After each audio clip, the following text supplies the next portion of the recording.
Well, welcome to Understanding the Times. I'm so glad to have my guest in studio with me today, all the way from Las Vegas.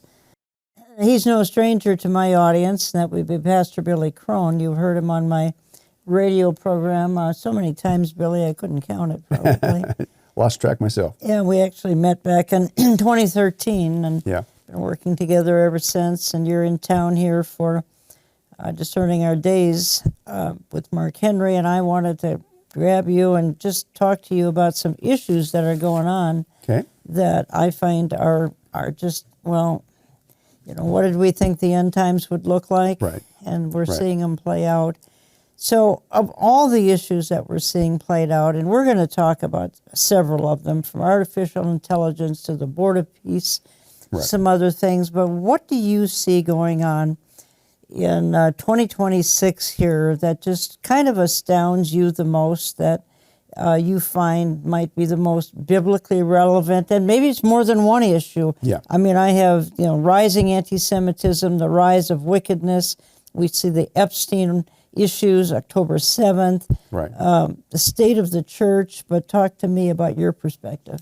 Yeah, well, one of the things I think that people need to be focused on is all things Trump. I'm not saying that President Trump wakes up every day and says, yeah, I'm going to help build the infrastructure for the Antichrist kingdom. Of course not. But what I'm saying is, if you know Bible prophecy, you are seeing several of the decisions of his administration line up with a multitude of Bible prophecies. And he likely doesn't know this. No, exactly. I'm not saying, again, he's knowingly a part of it. I'm just saying it's happening, and we need to talk about it.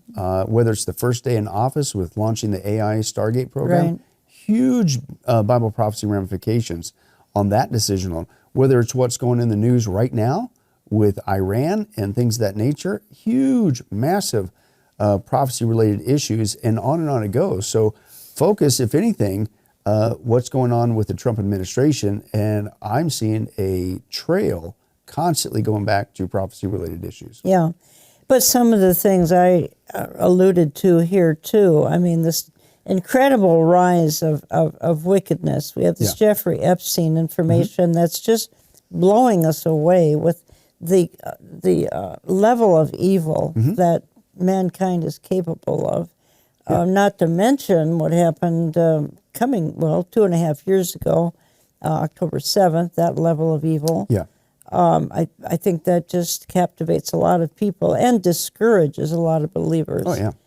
And then a question, I think it came up in a prophecy conference somewhere.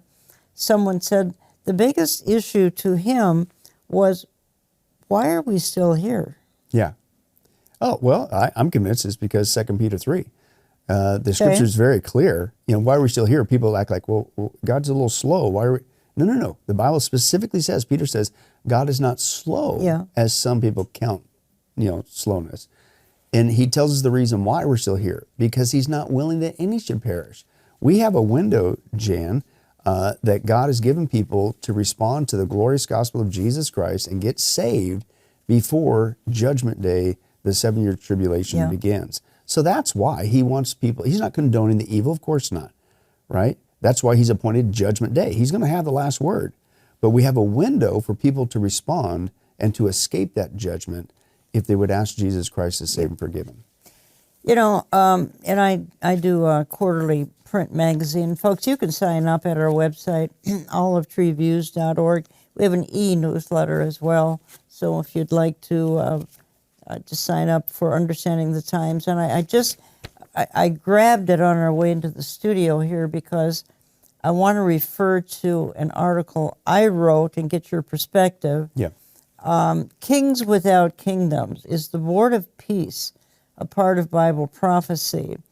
And let me just give a little intro here before I get your perspective. But the Bible describes a future period in which authority is concentrated not solely in traditional kingdoms, but in a limited number of powerful figures who operate beyond national boundaries.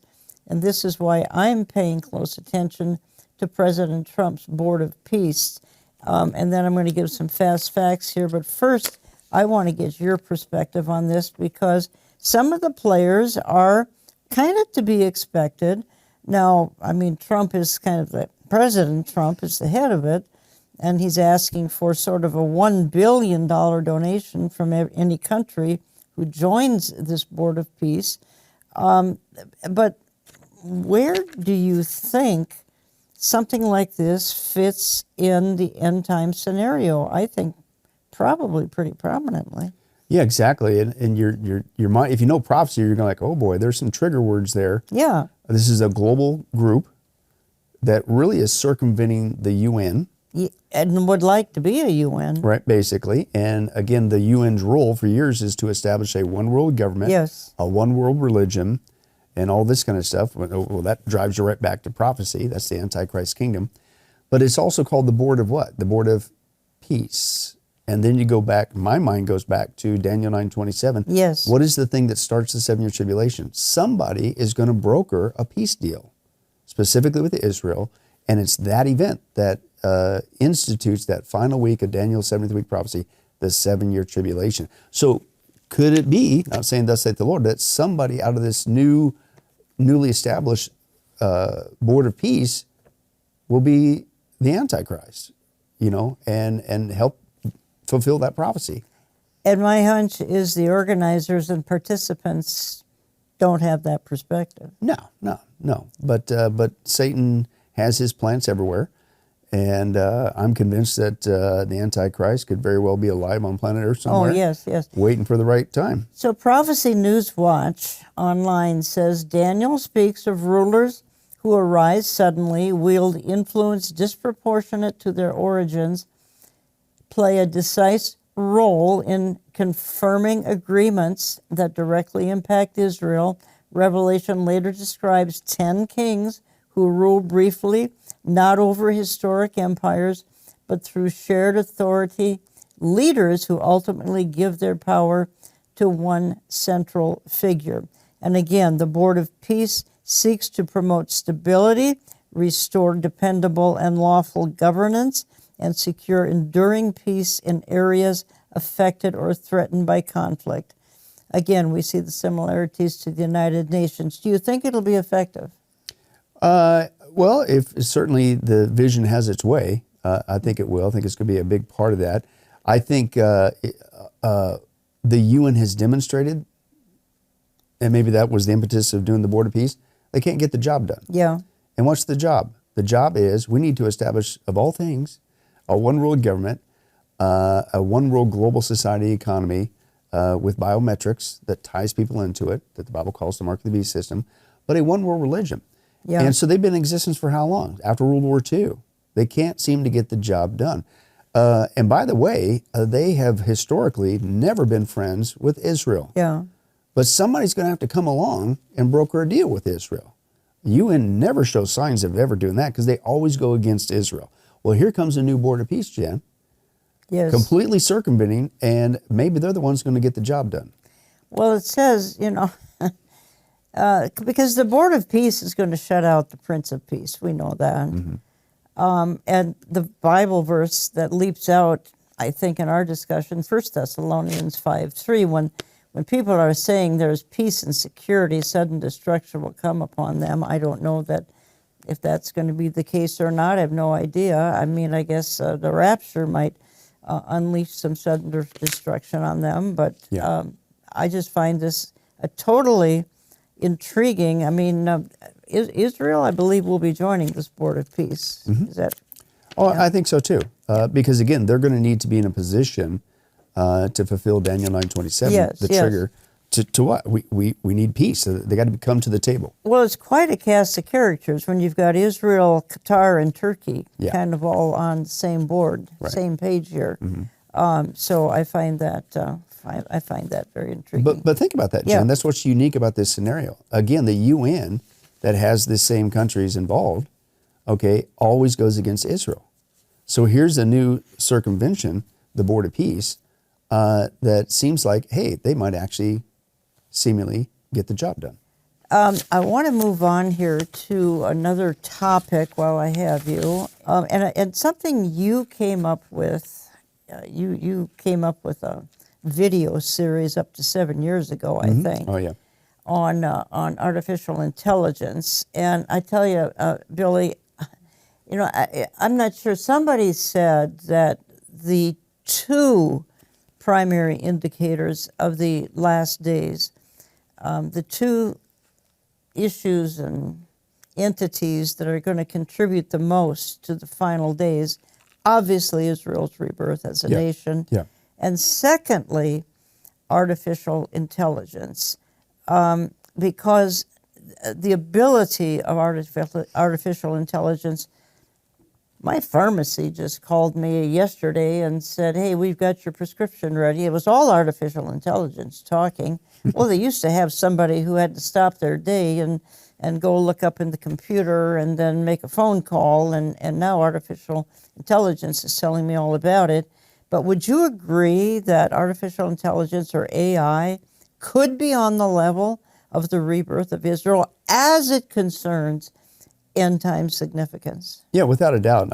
And I've stated that for years. I believe it's just as big of a prophetic watershed moment as Israel becoming a nation again. Now, let's go back to that. So 1948, May 14th, Israel becomes a nation.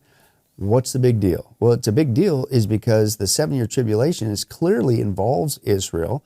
They're the ones who make a treaty with the Antichrist, which starts it. They're the one that rebuilds the temple that the Antichrist goes into halfway into the 7th tribulation. It's Jacob's trouble. It's the Daniel 70th week. It's all about Israel. But wait a second. They've been scattered all over the world since 70 AD, the destruction of the temple. And so you can't have a 7-year tribulation without the Jewish people. Well, guess what?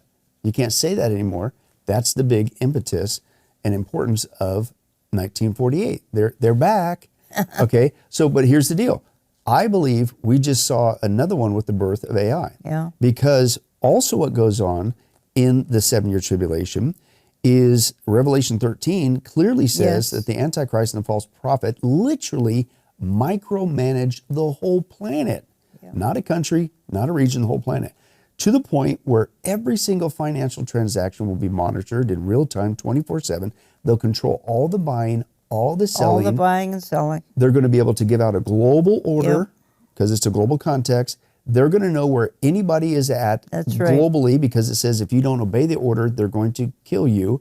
And you think about it, how are they going to know whether or not people obey? That's a big brother system where they're monitoring all conversations, all activity, all locations. So stop right there. We've had the satellite technology for a long time. We've had computers for a long time, microchips for a long time.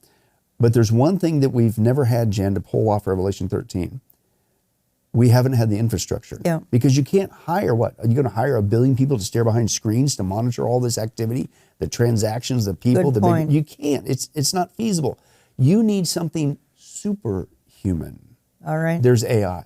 So I'm convinced with the birth of AI, finally you can pull off everything, not just Israel's involvement, but now you can pull off even the global micromanaging planet with AI. That's why it's such a huge prophetic sign. I want to slip in a quick video here to sort of complement what we're saying. We are at the dawn of this radical transformation of humans that, by its very nature as a truly complex and emergent innovation, nobody on earth can predict. A poll of 1,000 college students showed that almost 90% of them used the chatbot to help with homework. More and more vulnerable people are turning to AI chatbots for support. Entry-level jobs are vanishing at an alarming rate. Half of entry-level white-collar jobs disappearing and 10 to 20% unemployment in the next 1 to 5 years. First of all, they underestimate the magnitude of the AI revolution. AI is nothing like print. It's nothing like the Industrial Revolution of the 19th century. It's far, far bigger. It's the first technology in history that can make decisions by itself and that can create new ideas by itself. I'm sorry, Dave. I'm afraid I can't do that. The idea that this AI disruption doesn't lead us to some very human catastrophe, I think, is overly optimistic. My worst fears are that we, the field, the technology, the industry, cause significant harm to the world. if that really happened, like if we really did just discover that there were 1 billion extra people on the planet who all had PhDs and were happy to work for almost for free, that would have a massive disruptive impact on society. What jobs are going to be made redundant in a world where I am sat here as a CEO with 1,000 AI agents? Right. I was thinking of all the names of the people in my company who are currently doing those jobs. I was thinking about my CFO when you talked about processing business data, my graphic designers, my video editors, etc. So what jobs are going to be impacted? Yeah, all of those. Maybe this is useful for the audience. I think if your job is as routine as it comes, your job is gone in the next couple of years. So meaning in those jobs, for example, quality assurance jobs, data entry jobs, you're sitting in front of a computer and you're supposed to click and type things in a certain order. Operator and those technologies are coming on the market really quickly, and those are going to displace a lot of accountants, lawyers. Yes. I've just pulled a ligament in my foot, and they did an MRI scan, and I had to wait a couple of days for someone to look at the MRI scan and tell me what it meant. Yeah. I'm guessing that's gone. Yeah, I think the healthcare ecosystem is hard to predict because of regulation, and again, there's so many limiting factors on how this technology can permeate the economy because of regulations and people's willingness to take it. But things, unregulated jobs that are purely text in, text out. If your job, you get a message and you produce some kind of artifact that's like probably text or images, that job is at risk. I think that one of the shocks here of the last several years was, again, and I referred to this a little earlier, and that's escalating evil. And I think when we saw the terrible tragedy that came about as a result of the October 7th invasion of the kibbutzim in southern Israel, I think that was a wake-up call, not just for the Jews, possibly for some Christians, as well.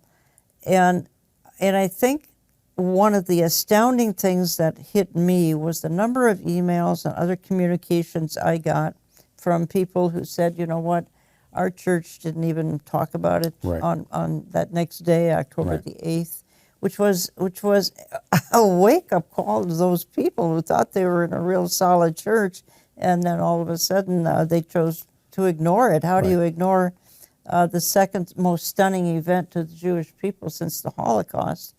And at the same time, what took place after that was this astounding rise in Jew hatred globally. We saw it on college campuses in America, but for that matter, we saw it around the world. And we saw, again, we can talk about forever the rise of replacement theology and what that's done in our churches. Right. But give me your perspective on how I think the world changed dramatically after October 7th, and in a very negative way, and possibly even the church changed dramatically after October 7th. Yeah, well, I think it really unveiled, certainly in the church, what was there the whole time, but we didn't see it. We didn't see it. Number one. And then you're going well, how could Christians, professing Christians, how could they become, quote, anti-Semitic? Yeah. I mean, that's the ultimate oxymoron, right? Hello, Jesus was Jewish. Just like, anyway. So, well, I believe, Jan, that this is you reap what you sow. We've had 30 years in the church. They're not teaching the whole counsel of God. They're certainly not teaching Bible prophecy. Now, when you don't teach Bible prophecy, guess what you never understand?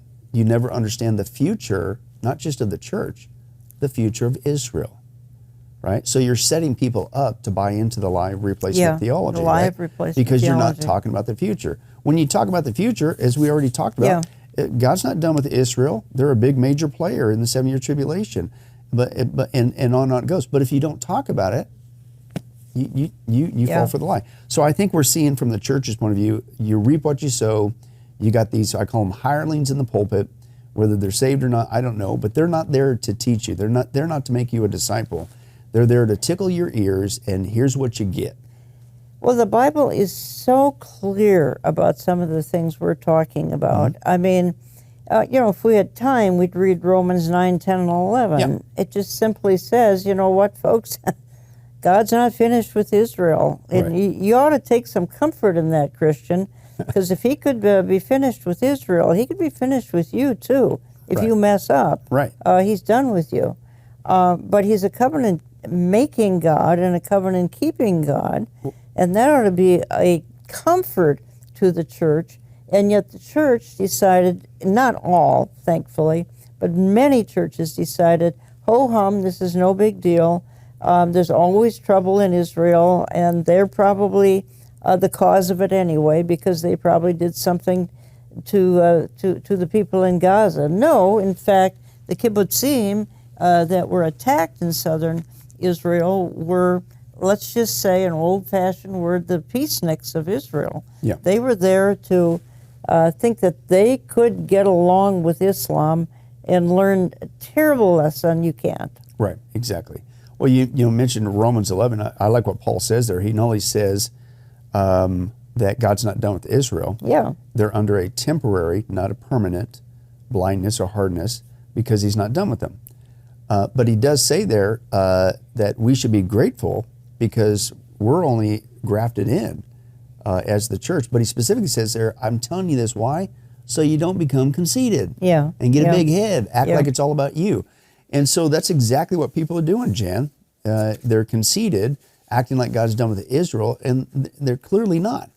And to me, the other reason why we're seeing this anti-Semitism is not only a lack of teaching in the scripture, in the church, but the Bible says this would happen. Yeah. If we're, in fact, Jan, in the last days, and we're about to see the 7-year tribulation, where the Bible clearly says that, unfortunately, Zechariah says that 2/3 of the Jewish people are going to be slaughtered by the Antichrist, then in order for him to get away with that dirty deed, he's going to have to get people to go along with it.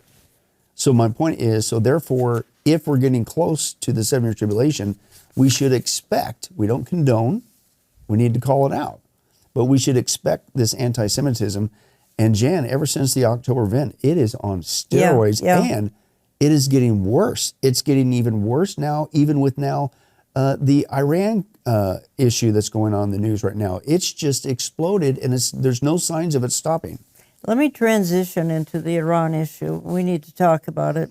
We've got a clear picture in Ezekiel 38:39 of an end-time battle. As a matter of fact, Prophecy Newswatch has written this. It's a couple of paragraphs. Just I'm going to quickly read it on the Iran situation, then I want your perspective here.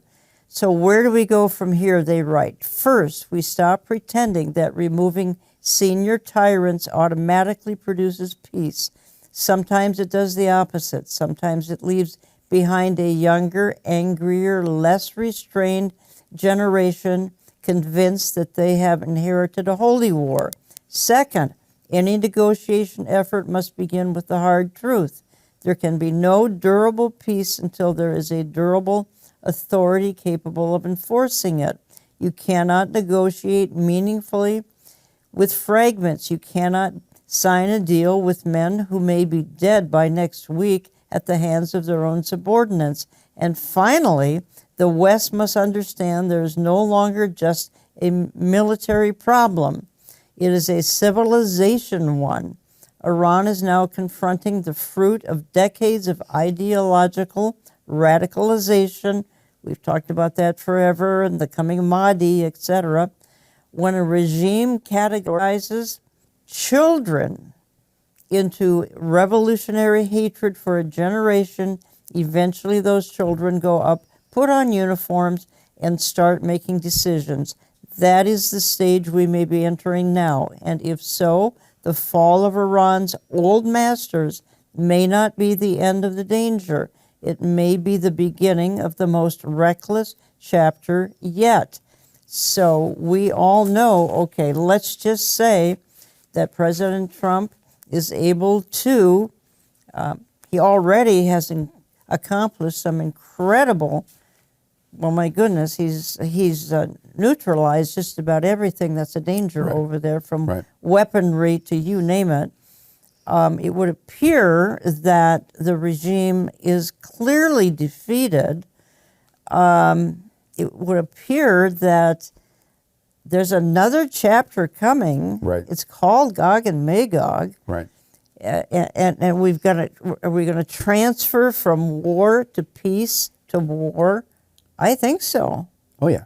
Yeah, and that's the order that we see in Ezekiel 38. Yeah. Right now, I would say with Iran falling, at best, it's going to be a temporary peace. Temporary, yeah. Temporary. And we know that again from Ezekiel 28 because they're clearly going to be working with, I believe, Russia in the north, with Turkey and the other Muslim nations to invade Israel. So at some point, it's going to flip back. It's going to flip back. Right. But the importance, back to Ezekiel 38, I've been noticing maybe what we're seeing is the lead up to that event, because the lead up says they're going to invade Israel at a time when Israel apparently seems to be at peace. With, quote, unwalled villages. Yeah. And people who would mock at Bible prophecy always bring that up and say, well, that'll never happen. Well, Jan, if you take away right now, which is what's happening, the biggest sponsor of terrorism, not just around the world, but with Israel, you take that away, then overnight, that is going to cut off at the knees a lot of this terrorist activity. So we could see there to create a time of, quote, peace, and maybe as I'm not saying thus saith the Lord, a goodwill gesture, Israel will even remove some of the walls, and you got what's going on there with Gaza, and that's all being taken care of. They're dealing with Hezbollah as we speak. Exactly. And so could it be that Israel, just like God said about 2,600 years ago, that they're going to have a temporary time of peace, unwalled villages? The Bible says when that happens, that's the stage for Iran to flip, go back, work with Russia, Turkey, and that's when they're going to come in. So if at best it's going to be temporary with Iran, but it could be the lead up that's necessary for Gog and Magog to take place. So let me just transition, having talked about 3-4 issues here. Most pulpits, not all, most pulpits are silent on anything we've talked about. Yeah. They're silent on these issues. And that's for a number of reasons. I mean, they feel these are scary things that's going to scare people away. They feel that they don't want to get tied in with the fringe, the herald campings who did enormous damage, the date setters who did enormous damage. They fear that, the pastors fear that donations will drop, that we won't fill the sanctuary if we talk about doom and gloom. Right. And I think a biggest contributor to the silence in the pulpit is a lot of these pastors, their seminaries haven't trained them to understand these things. And you and I were talking earlier about this, and there are terrible consequences when a church leaves 1/3 of the Bible out of the pulpit. Do you think a church, and look, we have all sorts of folks watching today who are frustrated because of some of the things we're talking about church-wise. Do you think a church can flourish properly without eschatology, without helping people understand the times? No, because let me clarify what I call the illusion that's going on. Because a lot of people say, well, look at this church. It doesn't talk about Bible prophecy, and it teaches you how to learn to be a better you and build up your self-esteem. And well, look at them. They got all kinds of money. They got big programs. They got big buildings and all this. Hold on, stop right there. You do realize that Satan props up false teachers and makes sure that they thrive, and he gives them a big voice because you're working for him. So just because you have this external big sanctuary and big bucks and whatever, that doesn't mean it's a blessing from God. Yeah. If you want blessings from God, the Bible defines that for us, obedience. And as a shepherd, you're supposed to teach the whole counsel of God. The whole counsel. So when you don't, you're disobeying God. So you don't have God's blessing when you operate with that. Now, people, again, what do they consider as a blessing? The blessings are spiritual blessings, right? But most people, that's not their focus, Jan, in most churches. Right. It's all about the numbers.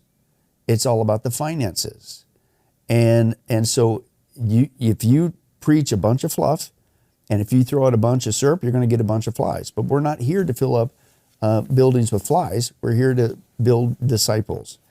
And so people consider, again, just because they have a lot of people attending, that's God's blessing. No, it's not. I say this all the time, Jan, to those who refuse to teach the Bible. Number one, you need to go get a different job, change tires, pick peaches. I don't care. You're not called to be a shepherd, because as a shepherd, you teach the whole counsel of God. And if you refuse to do that, you need to resign, or the church needs to fire you, whatever. The other problem, though, is, you reap what you sow. And what did you do at the end of the day? You skipped over all prophecy, and it's not even just prophecy. Sin, God's wrath, backsliding, spiritual warfare. You'll never hear about this stuff. It's all over the Bible, Old and New Testament. And so you got what you wanted. You got a bunch of numbers. And I say this all the time. I says, listen, you're going to stand accountable to God one day. And I don't care if you got 500, 5,000 people in your so-called church service, but if only 5 were saved, what in the world did you just accomplish? Are you actually encouraging people to go to hell? Do you realize you will stand before God? And so I think people need to realize that. And I'll throw this too. The scripture says that's actually a sign we're in the last days. Yeah. Right? But I like to remind this, it isn't, Jan, according to that text in Timothy, when it says in the last days, they're going to turn away from the truth. They're going to only hire guys that will tickle their ears. It's not just the hirelings, the fake pastors who will only give them pleasant things. It's the church. It says they will only hire these guys. So it's churches that's all I want. So there's 2 sides to the coin. It's not just the shepherds that are hirelings. It's the people who only hire the guys who will only tickle their ears. Yeah. Right? That's the problem. Yeah. So, Pastor Billy Crone, and that's who I've been talking to here for the last 30 minutes or so, and you've got some new products out. We happen to carry both of them. You've got the DVD set, Trump and the Stargate Prophecies, followed by your newest version, Trump and the Paradox Prophecies. And I'd like to play, I think, the trailer of the newest Trump and the Paradox Prophecies. So let's roll that now.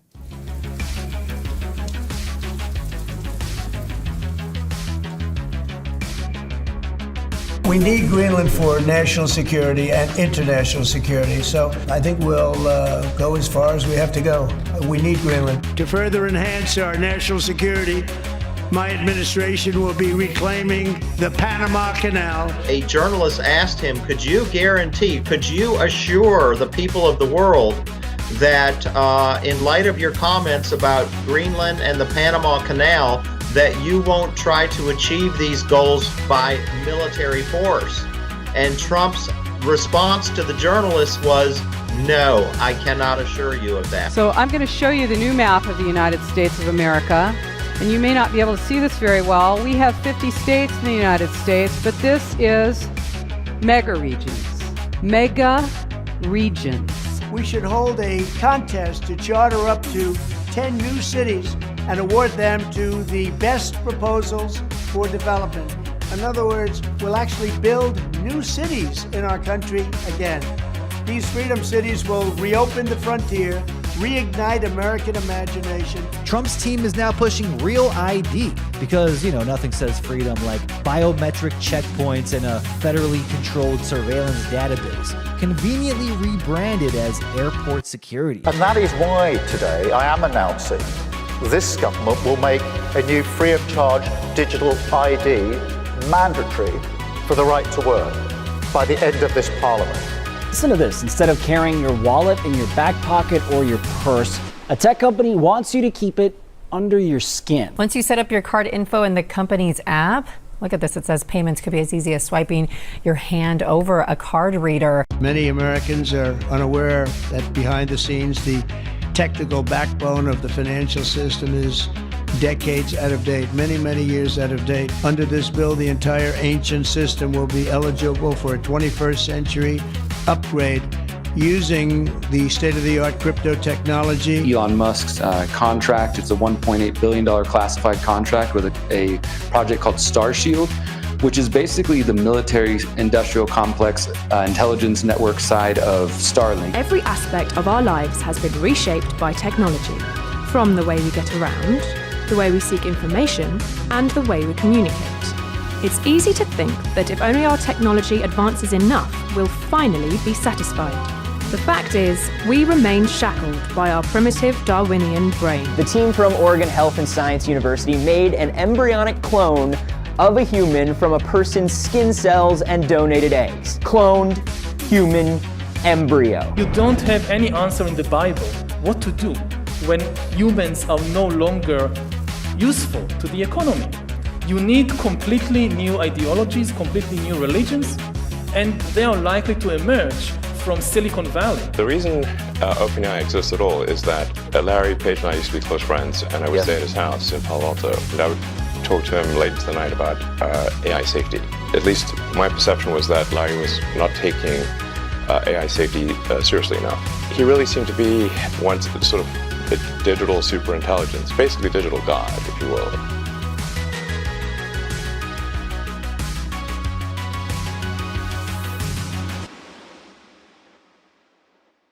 What we've just seen, folks might get the impression that what are you just kind of taking off after Trump here, and obviously we've already said he has a role in the end times just because of his position. Right. So is this a critique of him or what? No, it's actually.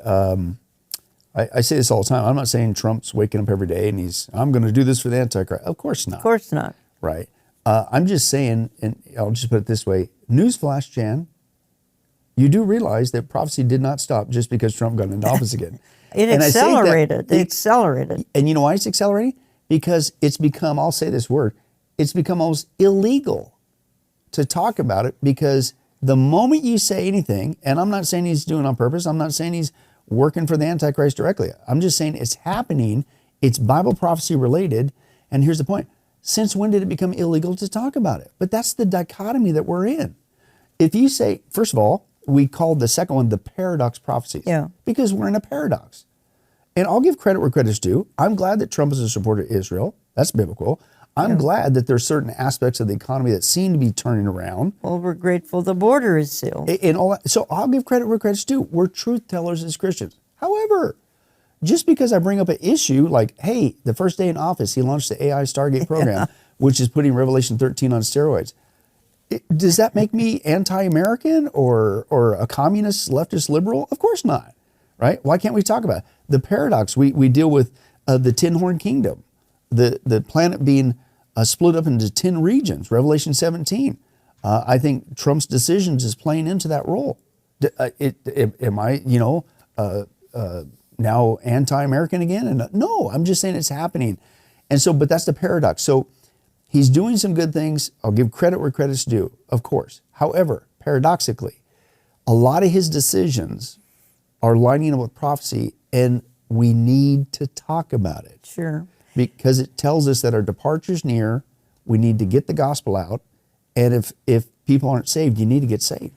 You can find these in our online store, olivetreeviews.org, olivetreeviews.org. We've got dozens and dozens of products in our online store that will help you understand the times, contend for the faith, and most of all, become watchmen on the wall, which Pastor Billy Crone and I certainly feel that that's been our heart's desire for a number of years, is to help people become that end-time watchman on the wall.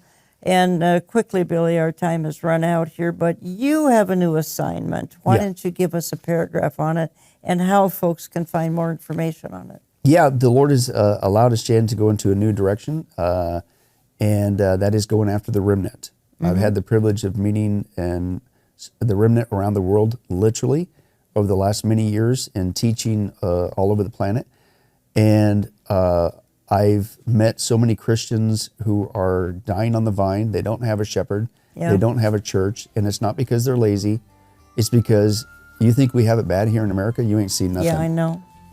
Many countries, they're off the charts. And they're all isolated, the remnant. So we've met them personally. And so out of that, God has birthed us a new direction, a new church, an online church called Get a Life Church. So you have stepped down from Sunrise Bible Church. Yeah, to focus on basically the big vision from the Lord is I'll be your shepherd, the remnant, and we're going to provide weekly services. Still be teaching weekly. It's just I'm teaching the remnant. And how do folks find out about it? Yeah, they go to getalife.church. Getalife.church. Yep, and that's where you can find out more how to get involved. If you're in that predicament that you don't have a local church to attend, wherever you're at in the world, join us. I'll be your shepherd. You can join us for church services. We do communion once a month. There's an opportunity for you to become a member.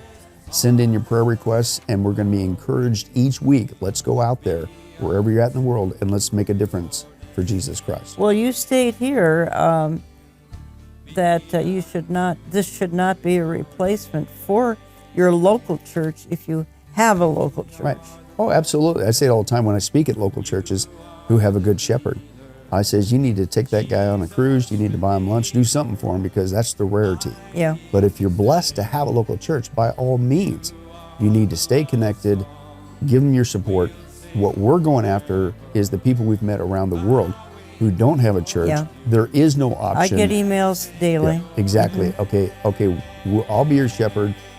I'll teach you. I'll encourage you. I'll get you equipped. You can connect with us. But let's work together in these last days. Billy Crone, thank you for all you do. Thank you for working with me for a lot of years, 15, 16 years here. We've worked together and on conferences and radio and more. And we pray a blessing on you as you launch your new endeavor. And again, folks, you can find these products in our online store, Trump and the Paradox Prophecies, Trump and the Stargate Prophecies, and we hope you'll check them out. And we'll thank you for joining us today on Understanding the Times.